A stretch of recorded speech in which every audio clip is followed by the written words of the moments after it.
All right. Good afternoon and welcome to today's Lunch and Learn, using labor market information to address rural workforce challenges. My name is Brandon Hofstad and I am the Community Economic Development Program Manager with the University of Wisconsin-Madison Division of Extension. And it is my pleasure to kick off today's webinar. And as per usual, before we begin, I'd like to thank the U.S. Economic Development Administration. Today's webinar was made possible in part by a grant from the U.S. EDA in support of the EDA University Center at the University of Wisconsin-Madison. Also, housekeeping. Today's recording will be posted on our website. All participants and registrants and general public will have access to this information, along with any resources that come out of today's presentation, including our presenters' PowerPoint slides. If you need closed captioning, you can find that at the bottom of your screen. There is a CC, and if you hit that, that will enable closed captioning.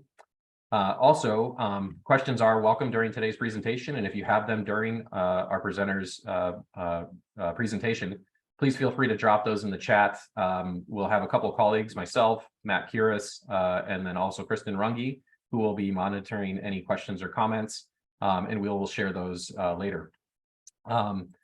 So today's webinar will focus on how labor market information and other types of socioeconomic data can be more effectively woven into rural workforce planning efforts, with a particular attention paid to the role of the university extension and service providers can play in addressing workforce challenges.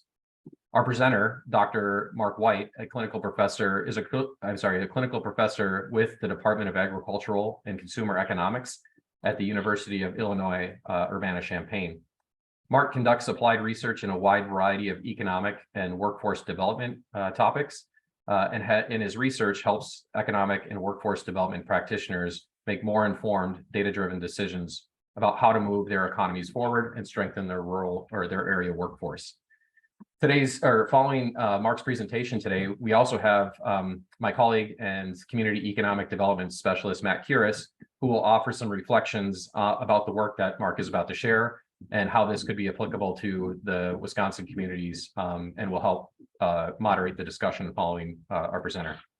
So with that, Mark, I'm going to turn it over to you, and the floor is yours. All right, great. Thanks everyone for having me. I'm excited to talk to you all a little bit of some of the work that we've been working on. As many of you probably know, workforce issues are a pretty ubiquitous regional challenge, and these workforce issues in one form or another are something that's always come up kind of over the course of my 20-year professional career, first doing consulting in this field and then working in university engagement and extension. And obviously these challenges existed long before that.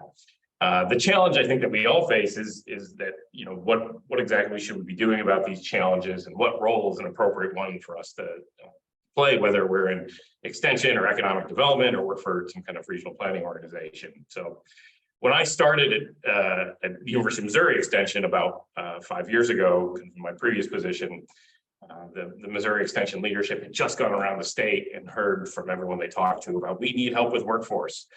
And I think what ended up happening is that people asking for help they weren't really certain about what help they needed, and the leadership was not really sure about what help they needed to give. So the challenge was put to us about figuring out what's a good role for, in that case, Missouri Extension to play. And so,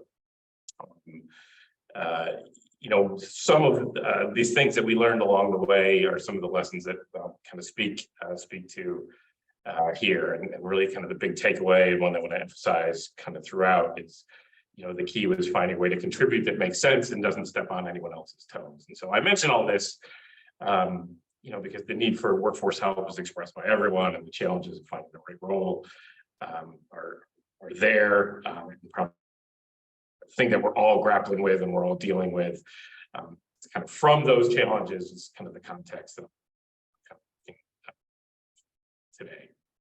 So with that context in mind, over the course of the next 35 or so, I want to cover three kind of big issues. The first thing I want to talk about is how extension can fit within the broader landscape workforce development in a way that makes sense.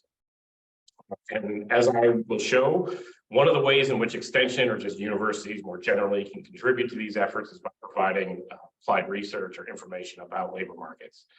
However, for this information to be useful, it needs to kind of fit with what local needs and priorities are. So I'm going to spend a good bit of time talking about how and when to incorporate this labor market information into workforce planning efforts. Now, the information that I'm also going to present here this afternoon is just a small sample of what is included in a much more extensive extension curriculum that we've been working on over the course of the past couple of years. So the forward curriculum, so it's future opportunities for rural workforce and rural development, was curriculum sponsored by the Ascendium Foundation, and then the development of the curriculum was led by the Association of Public and Land Grant Universities and the North Central Regional Center for Rural Development, with contributions from extension folks like myself at a number of different institutions kind of all over the country. And so a third goal today is to make you all aware of this curriculum, and hopefully some of you will go kind of explore it moving forward. So with that, let's kind of just dive into thinking about kind of extension and workforce development. Now, I would imagine that many of you have been hearing about workforce as an issue that needs to be addressed, and and it comes in many different flavors, like we can't find workers, or we need to get people interested in the trades, or I'm sure there's a number of very common kind of things that you've heard, and that is a challenge in rural areas. One of the reasons why it's harder to find people is because there's fewer people to find in a lot of cases, with aging populations and in some cases declining populations. In rural areas, we also see that there are many communities have limited access to things like training and education. Some of this is due to kind of the remoteness or time to travel or means to travel. So it's hard for people to get access to these opportunities. In some cases, rural students may be underrepresented in some post-secondary educational institutions because the school quality is a challenge and may be a kind of a hindrance for people to get into leading institutions. In other cases, you may find also that rural workers are again underserved by workforce development programs because there's like a lack of resources available. And there may also be issues with like a lack, and certainly in the past, and continue to work on it, but a lack of broadband that may make like remote learning or distance learning a challenge. The other challenge I think that we find in terms of figuring out a place for extension to kind of get involved and begin to address these issues is that workforce isn't necessarily something that a lot of not all states or state extension services prioritize workforce. Increasingly they do, and as they move into it, it's moving for a lot of extension educators, it's moving into an area where they may not be have a lot of familiarity or backgrounds in it, and so they may have a background in community extension, and now it's being reframe your efforts toward workforce, but there is a little bit of a learning curve that's there. So an important place to start thinking about all this is to think about who's already working in this space, and then where does extension fit. And I think the biggest takeaway for extension folks getting into the world of workforce is to understand that it's a very crowded place, and you need to understand that this landscape, because it's going to help you put some kind of boundaries about what you can and should be working on. Now, the biggest piece to the whole kind of puzzle is the public workforce system, and there's a lot of federal money that runs through the states to support workforce efforts through the Workforce Innovation Opportunities Act, or WIOA. And the WIOA Act increases access to and opportunities for education, employment, or training services. They're particularly looking to serve people with barriers to employment. There's money that comes through WIOA to support efforts to align workforce investments, education, economic development systems, to promote the improvement of delivery systems, kind of, et cetera. The money usually comes to the state. State workforce boards help set policies, and then the state agencies are the ones who administer these funds. So, whether it's the State Department of Labor and Employment Security Commission, or even some departments of education, or in Missouri, it was the Department of Higher Ed and Workforce Development. These are good places to kind of know, who's out there and who's doing things. And oftentimes they'll have regional representatives, and those are good people to get to know because they'll know who's involved and what everyone's doing. It's also important to get to know, those local workforce boards. So, what areas, what's their service area, who runs them, what do they do? And those local boards help kind of set priorities, and they also kind of bring alignment amongst different regional workforce actors. The boards themselves are made up of, I think they have to be at least 50% private sector representatives. So it's not just a bunch of kind of service providers that are there, but so you get a diverse group of people from education, the service providers, but also the private sector leaders as well on those boards. So these are people who are engaged and involved in workforce, and they help again guide the use of funding, and help decide how to spend money on different services, etc. So again, those are good groups to get to know. They also help manage the public workforce system, also manage the job centers that are out there that provide services often for people who are out of work, in terms of job coaching, helping with job searches, helping them work on resumes, like those kind of things. So they provide those services. The public workforce system is not the only source of workforce services that are out there. They fund a lot, even though they don't necessarily implement a lot. And so there's a lot of other providers that are out there too, like community colleges and proprietary training organizations and social service organizations that are out there that are doing a lot of this stuff. And then of course, there's the job seekers and employers who are kind of the customers for the system. Now, I mentioned kind of all this. It's good to know who I know this landscape, so you can go as you kind of move into workforce efforts, you can make friends, not enemies. And friendship is good because it can lead to to partnerships and maybe leveraging resources and networks that you may not already have. But you can also, by stepping on people's toes, that can lead to some confusion and counterproductive activities. And just from a general perspective, it's good just not to have these kind of wasteful, redundant activities. So you want everyone kind of rowing in the same direction. Now, when I mentioned that when we kind of started, or when I started at University of Missouri Extension, and we were looking to move into the workforce space, and we were looking for a good role for us to find. I think just the fact that when people heard, University of Missouri, kind of this big university getting into workforce, I think that kind of made put some people on their heels, and they were a little kind of nervous about that, worrying that this kind of large institution was going to come in and like stepping on people's toes. But I think what we found as we went into, that's one of the things we absolutely wanted to avoid. And so we were looking for what's a good thing, what are some good places where extension can insert itself into the process. And so a few of these things I have listed here. So some of the things are things that like extension just does already that are kind of extension strengths, and that's providing kind of local or regional leadership and project management, or facilitating local initiatives and planning efforts. Again, good core extension activities that a lot of extension educators or are already doing, maybe in the community development field, and it's just kind of shifting over to kind of a new area. The other thing that we kind of looked into getting into were things like niche programming.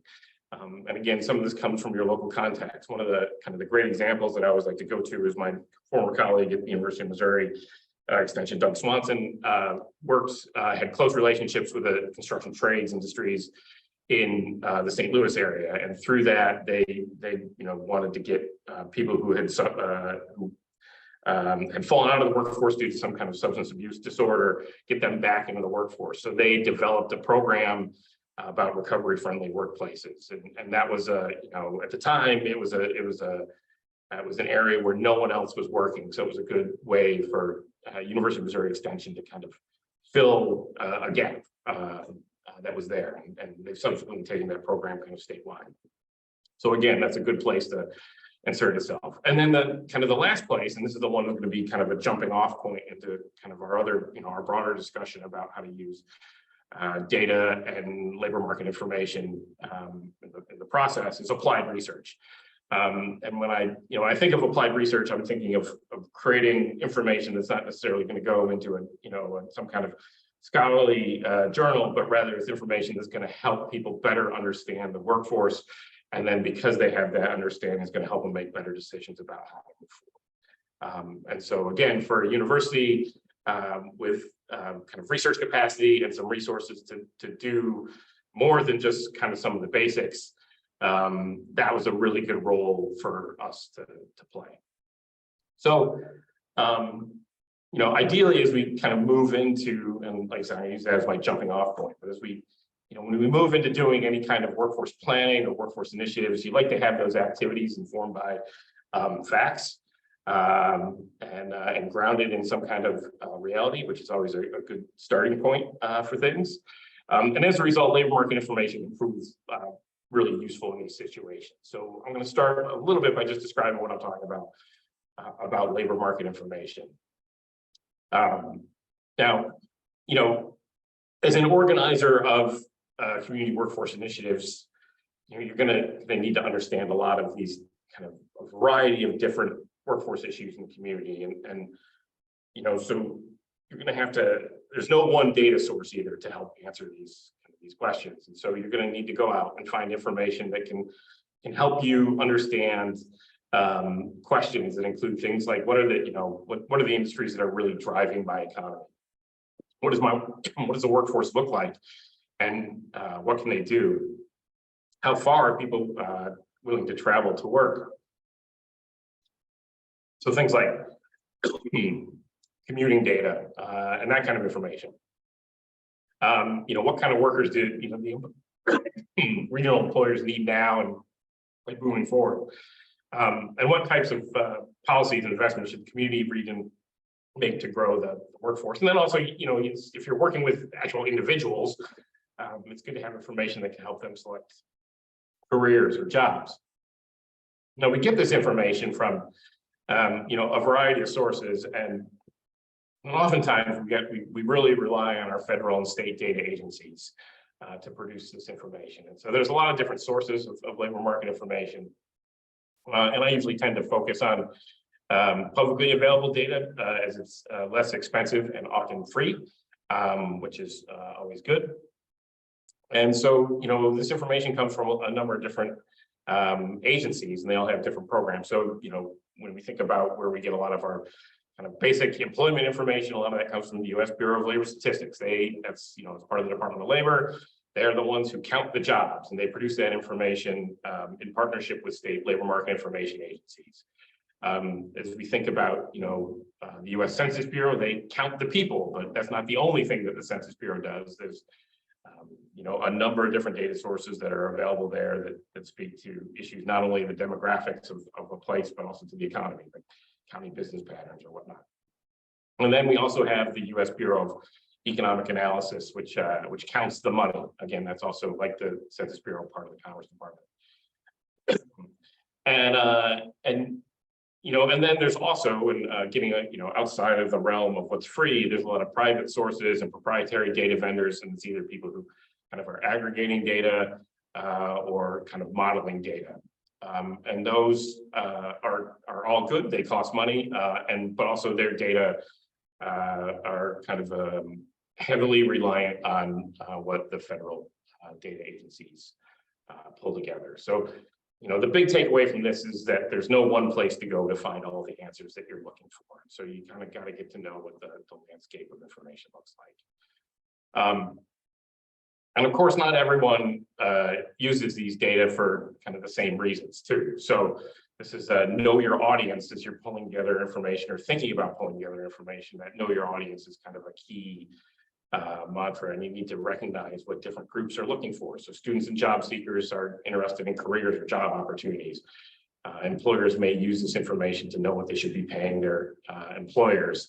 Education and training providers are going to want to know where's their demand and how do we tailor our programs to meet that demand. So there's a lot of different, you know, user groups that's out there. And as someone who pulls it together too, from the data user's perspective, you know, when you get into know your data, you want it to know that it's, you know, it's you know, accurate, it's current, it speaks to the geography you care about, that it's easily accessible. And so, you know, but those things mean different things to different people. So you got to figure out kind of what works for you. Now, one of the big, shifting gears here a little bit from kind of what is labor market information, like, okay, how do we use this in our workforce efforts? Now, kind of a big mistake that can happen is for people to just, we're going to go do this workforce effort. Let's go do some research first, or let's go pull some data together without any thought to the broader idea of what you're trying to accomplish, because we don't prepare information or data in a vacuum. It's done with a purpose. And so what I'm going to talk about in this next section is just kind of laying out the steps for preparing information that's going to support your regional or community workforce initiative. And I also say this is drawn from one of the sections of the forward curriculum that I personally helped pull together. So you can find some more information there as we go through. In any case, the best place to start, or an important starting point, is to understand what's the priorities of your community leaders. Because if you understand those priorities, then you can prepare information that reflects and meets their needs. If you come into a situation and no one has any stated priorities, or they don't everything's an issue, then you can begin at a different starting point, and your research can then help identify those challenges or opportunities and help them figure out what they want to focus on. And throughout the research and the information, throughout the research, this information can also be used to build support, because you can't do things alone, so you want to try and bring people in along the way. So it's better to be able to say, hey, you should support this initiative, and I can show you why with actual data, why this is important and it requires your support. Now, these priorities can vary from place to place, and from depending on the natures of what your leaders care about, or just the people who are excited about doing something care about, and the different issues are going to require different types of data along the way. So if the priority is, hey, we need more good paying jobs, then you're probably going to focus your research on looking for jobs that pay above the median wage or a family sustaining wage. If they want to focus on a specific type of job, we want to really emphasize those jobs that may require more than a high school degree or less than a 4-year degree. That's going to focus you in on certain types of occupations. In some cases, maybe you're looking for those like cross-cutting occupations, where it's occupations that are in demand across just multiple industries. So like information technology would be kind of a classic example of, everyone needs IT people or people with digital skills. So how do we, develop that workforce? There are sometimes there are occupations or industries that are uniquely competitive within your region. How do you focus on those? And then also, there's a kind of diversity and inclusion piece that comes up as well. And maybe you're focusing on a specific group. So you're considering jobs that employ different types of people. So once you've identified those priorities, then, the next step would be then how do we, to tailor your research and your analysis to fit those priorities. And again, some of this is going to depend on what those priorities are. If it's, if you're looking at a target industry like construction, for instance, you're going to be looking at a bunch of different maybe industry information, or the demographics of the construction industry, or what are the common occupations within your region's construction industry, and what are some of the training programs that are feeding into it. If you're focused on, same thing if you're focused on occupational kind of things. So you're looking at the demand or wages, or what are again those local education and training providers do to prepare people with those skills or for those careers. In other cases, maybe your focus is different and you're looking at specific populations, and maybe you're looking at, we need to understand youth workers and what opportunities are available for youth workers, and where are they working? Odds are they're probably working in food service and accommodation, or just hospitality, generally speaking, or retail, hospitality or retail. In other cases, maybe you're looking at residents from disadvantaged communities and seeing to what extent are they represented in different opportunities, or where are they finding work? So, they're all gonna, each of these different, the priorities are going to determine what data you select, and in an hour, I'm not going to, I'm not running through a bunch of different data sources. But the good news is that within the curriculum that we prepared, there is I think about a 35-page guide that I pulled together that gives all sorts of information about all sorts of these different indicators, and when they, what types of questions they can use, and help you answer. So the next step then would be, just as your, is your your data and your research will vary based on your focus area. The bad news is that you're also going to have to, focus it in a way, or tailor that research for different audiences along the way, because again, different people need different information or have different interests. And so the chart that's here, this actually shows the list of variables that are described in that 35-page guide in the curriculum, and how relevant they might be to different user groups, whether it's kind of an extension educator, or a workforce or economic development professional, or community leaders, or educators and counselors, employers, job seekers. And it's not, it's not an exhaustive list of variables, but these are the ones that we some of the basics that we focused on. And now, not every participant is going to need every piece of information, and so you got to keep that in mind. I guess, fortunately or unfortunately, if you're an extension educator and you're involved in the whole process, you need to pay attention to every different type of data source that's out there, whether it's the big trends about the supply of workforce, or some of even the more specific information about specific occupations or jobs or whatnot, because you're leading people through the whole process. But if you're a community leader, the type of information they need is like, you need their help to get support, whether it's financial or leveraging their networks or connections. So what they are interested in is, you need to, basically show them why things are important, and why they and their broader network should support the initiative.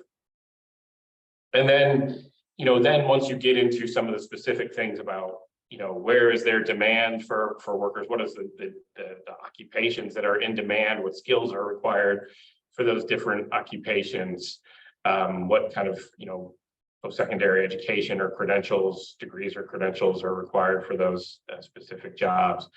Those are things that are more relevant to things like educators and counselors, or job seekers. So again, you just have to, be mindful to tailor your message to each of these different audiences. And I maybe in a more simple way, it's like the distinctions are important for the broader, community. And, stakeholders need information stakeholders need information to understand the big picture things, and to understand what the challenges are and why they're important. And job seekers need information to help them basically answer specific questions and make very specific decisions for themselves. But they're both important.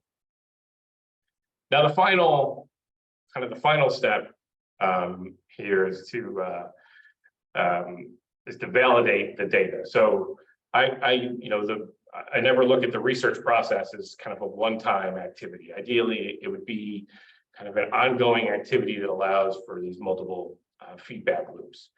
And when you can put the information in front of people, it gives them the sense they can either help you interpret what the data is saying from their own experience, or at the very least, it can confirm, like, yeah, that's what I'm hearing. And you can, use that to, track some of your outcomes, strengthen your programs, or for that matter, they may identify, like, what you're really missing is,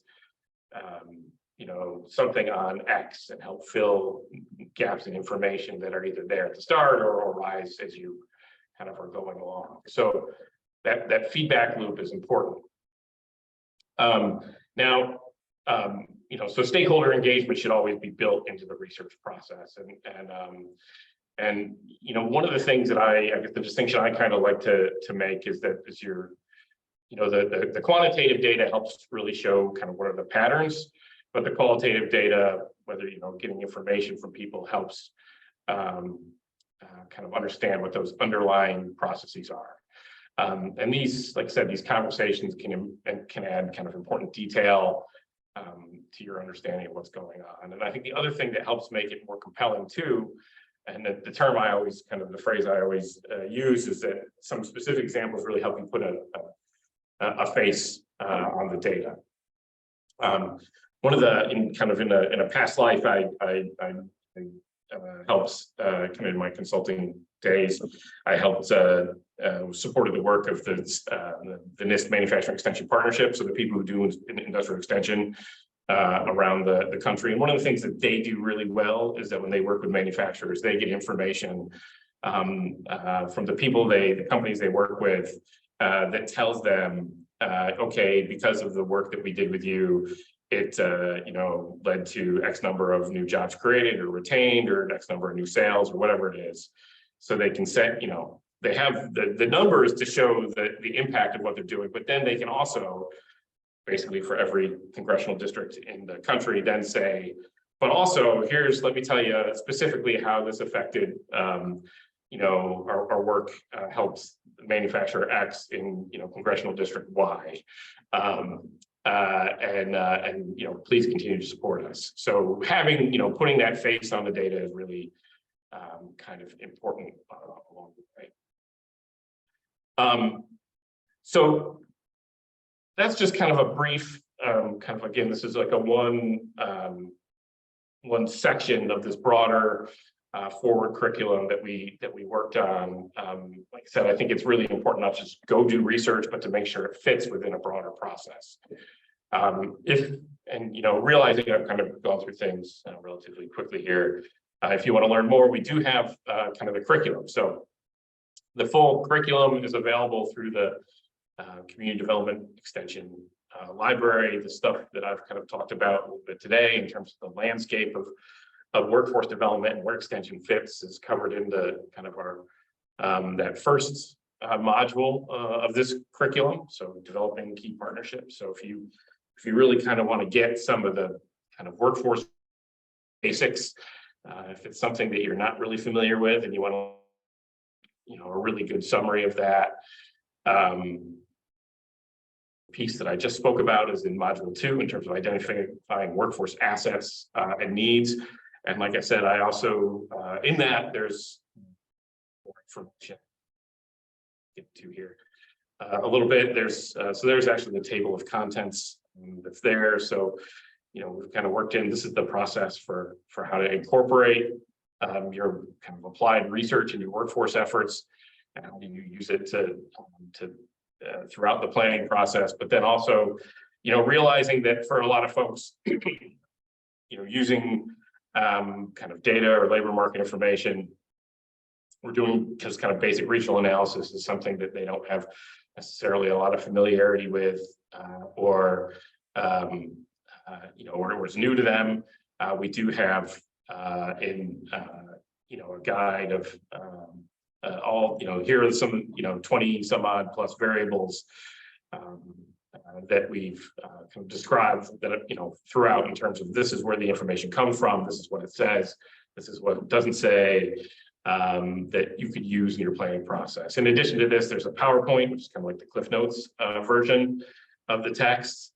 And then also there's an Excel sheet as well.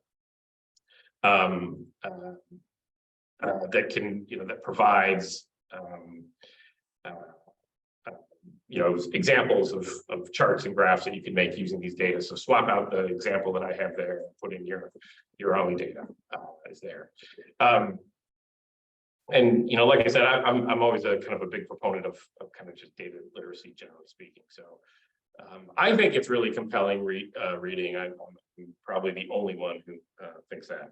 But at the very least, it should be a good resource for everyone else. These are not the only things. Like I said, I only kind of touched on stuff today from 2 modules.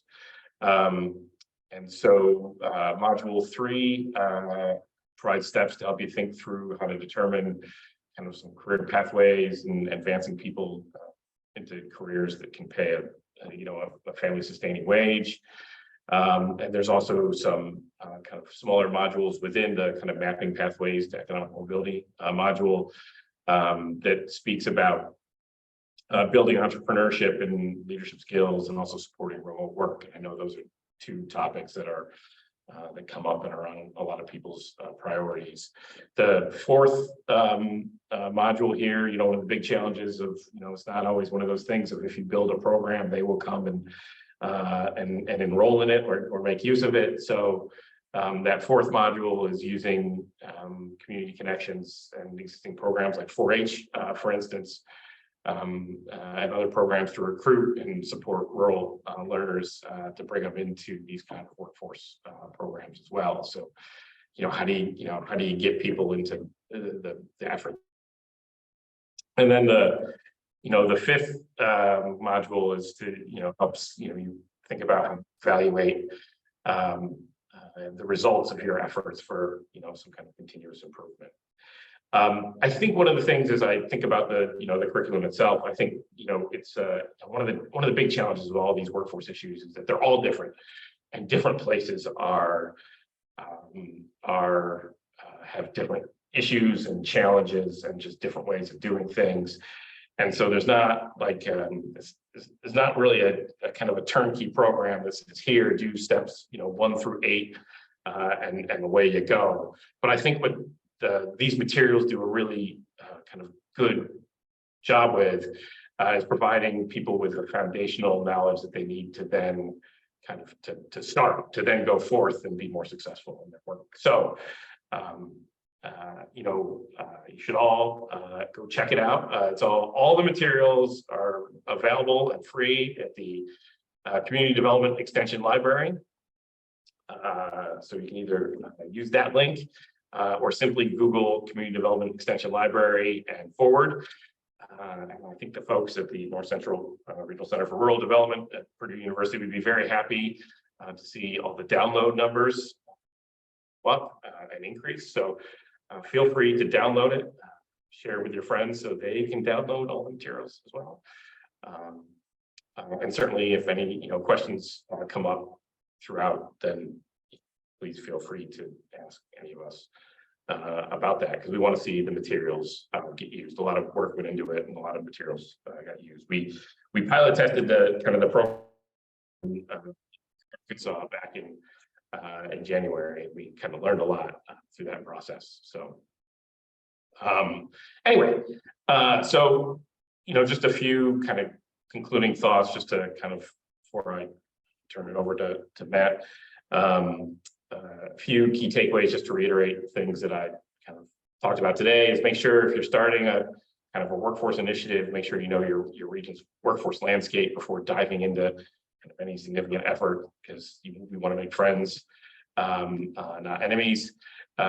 When you are doing your applied research or trying to integrate this labor market information into your workforce efforts, make sure it fits with the priorities of your community and it forms their actions. And then finally, that forward curriculum can really serve as a resource to help extension professionals get started. The last thing that I just kind of want to add in is that engaging other people is really important. I mentioned the feedback loops that are there. But even just for the sake of doing research too, there are, if it's not something that you're comfortable with, there are people out there who can help you with this. To help point you in the direction of a piece of information or help you understand things. And so one of the things that I always, so there's a lot of people that do applied research, generally speaking, and maybe they work at your local EDC, or maybe they work for the state economic development organization or the Chamber of Commerce. But one of the really good resources that, or at a university or through extension, those are all good people to ask. But one of the kind of really good places to start with, if you don't know anyone of those other categories, is to look to your state's labor market information agency, as they are really good to help you kind of more effectively access, understand, and then use the information that they produce. And I think one of the things that I've kind of my big takeaways of interacting with people who are producers of labor market information or just data, generally speaking, whether it's people who work at state labor market information agencies or with the federal agencies, statistical agencies, is that there's a lot of, we think of them as nameless, kind of faceless bureaucracies, but there's a lot of people who work in those agencies who care very deeply and are very passionate about the information that they are producing, and they want people to use it, and they want people to use it properly. So even though they seem like nameless, faceless bureaucratic organizations, if you get on the phone and call them, you'll, odds are, likely find someone who will be very happy that you called and can send you the right path. So let's just call that the make a friend strategy. I think that's the what I'll leave you with. This is just kind of my one standard takeaway. So with that, I'll stop now and turn it over to Matt to offer some comments, and then we can take kind of any questions. Great. Thank you so much, Dr. White. That was fantastic. If it makes you feel any better, you're not the only one that enjoys reading that. I certainly enjoyed reading it too. So yeah, and I would encourage everyone else to read it as well, because there's a lot of great information in the two modules you talked about, as well as I would encourage everyone to look at the entire forward curriculum. There's a lot of great information in there that you can put to use in your communities.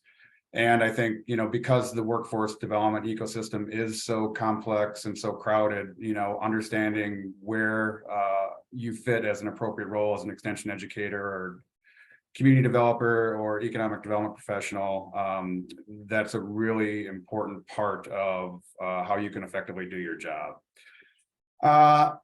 I think, there is so much here that it may be a little kind of overwhelming about where to start. So I would just encourage people that, if they're wondering how to engage in the workforce development ecosystem in their region, just dip your toe in somewhere, just start a little bit in terms of learning about some of the labor market information resources that were just talked about.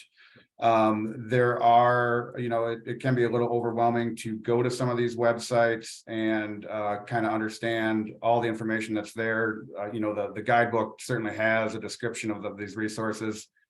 But there's also a lot of tutorials out there and a lot of videos, and I put a couple of links into the chat if people are interested in just looking at resources like the Census Bureau's Census Academy, great webinars that are recorded, that can be easily accessed. And then, I also think about the roles for extension educators. I think all those roles that Mark talked about are really relevant. A lot of those are things that you're already doing. This might be just a slightly different audience for you.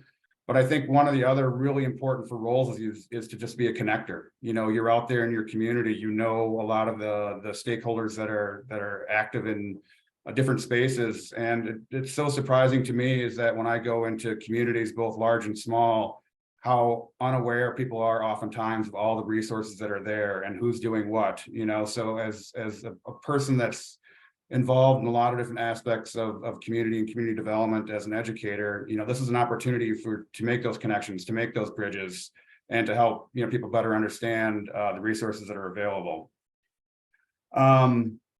As you use this information and use LMI data, one of the things that's really easy for people to do is to really get a lot of information and throw them at people, so it's almost like they're drinking out of a fire hose. So I would start with just kind of a small perspective. There's so much information out there that it'd be easy to overwhelm people. So just start with some basic information, and then you can always go deeper as needed, based on the process that Dr. White just talked about in terms of the steps going forward in how to effectively engage in the workforce development system. I just want to emphasize the fact that stories are important. Putting a face on the data, I think, is one of the best things you can do. If you can make it relevant for your stakeholders and show them how this information is used in other places and how it might be used in your own communities, that to me has been probably more effective than any other step you can take in using this information. And finally, one thing I want to talk about in terms of good data and the 4 different aspects of what makes data good, I think are really relevant in Dr. White's slides here. But I think it's important to distinguish between accuracy and precision, especially in rural areas. So when you use a lot of things like American Community Survey data in small geographies or in less populated areas, you do get these very large margins of error sometimes. It doesn't necessarily mean that the data isn't accurate. It just might mean it's less precise. And sometimes it's really easy to get in the weeds and go down a rabbit hole with trying to describe some of this data with an individual that might be questioning its accuracy or veracity. So again, just knowing some of those nuances about the data by looking at all this different information and learning about the pros and cons of each of these data sets, I think will help you avoid some of those pitfalls. And with that, I just want to thank you again, Dr. White. This was great. And I look forward to using these resources more personally as well. Yeah, I think, those are really good points. I think one of the things that you mentioned, Matt, that is a really kind of important one is I think the danger of just kind of a fire hose of information at people. And again, it goes back to, what do they need? And so if you have a room full of people who you just need their support behind something, like, okay, what are the 3 or 4 big takeaways that I want them to walk out of here so they will support my effort? About 10 or 12 years ago, I did some work in North Carolina around manufacturing. And, we basically just kind of focused the message for the folks in the room because we just wanted their support of like, manufacturing is, 22% of the state's economy, but only 11% of its employment. So it punches above its weight. It's manufacturing, occupations pay, 40% above the average wage. It's 86 or 82, whatever percent, of exports. There's like 3 or 4 things that we just wanted to like put in their heads. So when they walked out the door that they're like, oh, okay, yeah, this is important. We should support it. So yeah, it's sometimes less is more. But you have to go through a lot to find the ones that are really impactful. But that's not the problem for the people in the audience. That's the problem for the person putting the information together. Great.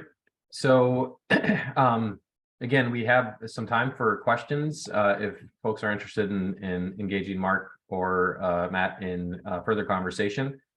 Just real quickly, there was a question from Sean, and it looks like Tanya jumped in, asking about, do you charge for the community to engage in any part of the process? And excuse me. And Tanya's response was, so the curriculum is free, and there are a variety of different resources that will come out of educational institutions, including extension programs across the country. In the state of Wisconsin, again, we do provide this service to a variety of different communities, but again, it is dependent on kind of what the situation is, what the request is.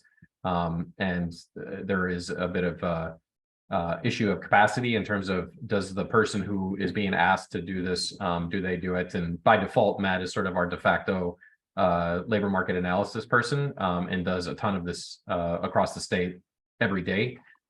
So the question, or the answer to that question is yes, it is free, but it is dependent sort of on what is the ask and what is the current situation. So, and if, let's see, is there another one that came in?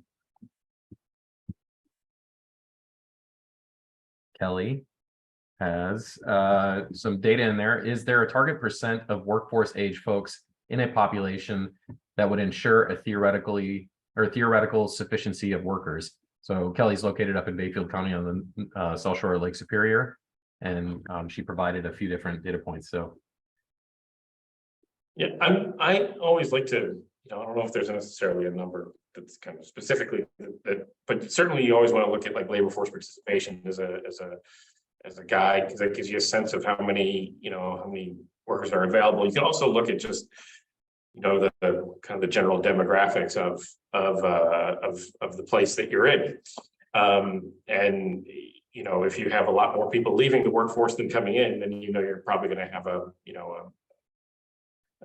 pitch. And I think that's one of the challenges I mentioned kind of early on, that like one of the reasons why it's so hard to find people is because there's fewer people to find, and that's because The baby boom generation is leaving the workforce, the millennial generation is fully in the workforce, and the kind of Generation Z that's coming behind it is generally smaller. But some of these things, there's also a lot of, it depends on it too. Are people moving into your region? Are you, what in terms of commuting, are people like coming in on a daily basis or leaving on a daily basis? Is the nature of the work one that requires, people being present, like manufacturing, or is there opportunities to do things remotely? So there's all sorts of different kind of contingencies that are there to do, to try and solve those issues, or things to consider at least as you're thinking about how to solve it. You can look at like, are you finding ways to engage older workers in your workforce? Because sometimes they might be willing to come back in the right circumstances, or are you finding ways to engage younger workers and things? So again, there's a lot of different ways to look at it. So there's probably no one way to look at it, or no one perfect number to say we need to be above here.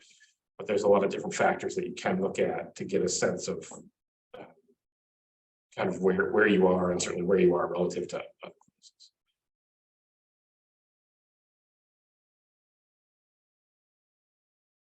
Great. Matt, I don't know if you wanted to add to that or.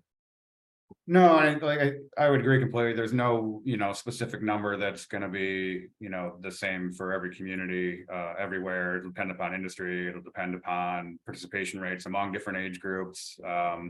It'll depend upon ability to adopt other labor productivity enhancement measures like automation, things like that. So it's really, there's no silver bullet answer there for sure. It's just a range of different measures and strategies to look at.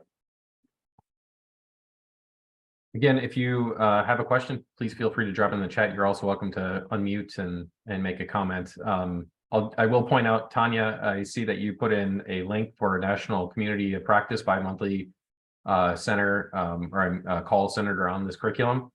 Mark, I don't know if you're familiar with that call, but I don't know if you just want to mention who is that appropriate. Tanya is one of here if I can go. There she is. There. So Tanya was part of the team that pulled it together. Kind of a key piece, a key participant in pulling this together. Cool. And is that appropriate for who would that be appropriate for to join that conversation if they're interested? Yeah, I think anyone, right? Is that right? Or I'll let Tanya answer. Yeah, my apologies. I'm just jumping right in. So, that'd be applicable for anyone that's within extension, but really anyone that's using the curriculum. We're just trying to develop some conversation around best practices because we found that when we piloted this in 3 different communities, it was very helpful for those practitioners to talk together and kind of brainstorm through some challenges that they were running into or things of that nature. So really anyone that's looking to use the curriculum would be a good candidate to be part of that call. Great, thank you. So are there any other questions or comments?